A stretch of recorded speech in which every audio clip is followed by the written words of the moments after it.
নাম নিশ্চিন্তাপুর। ভোর হতে না হতেই পাখিদের কিচিরমিচির ডাক।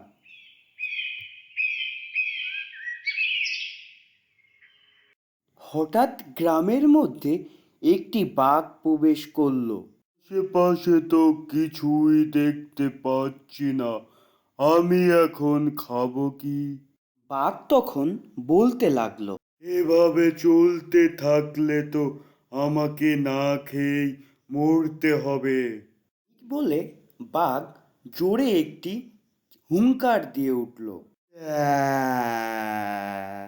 কিন্তু মজার ব্যাপার হলো, গ্রামের মানুষেরা নাকি কোনোদিন চিন্তাই করে না, বাঘ সেটি জানতোই না। গ্রামের ভিতরে কে কখন আসলো, বৃষ্টি এলো না রোদ উঠলো, গরু পাললো নাকি ধান শুকালো, এদিকে কারুর খেয়ালই নাই। এদিকে বাঘ শিকার না পেয়ে গ্রাম থেকে বের হয়ে গেল। বন্ধুরা, তোমরাই বলো আমার গল্পটি কেমন হলো?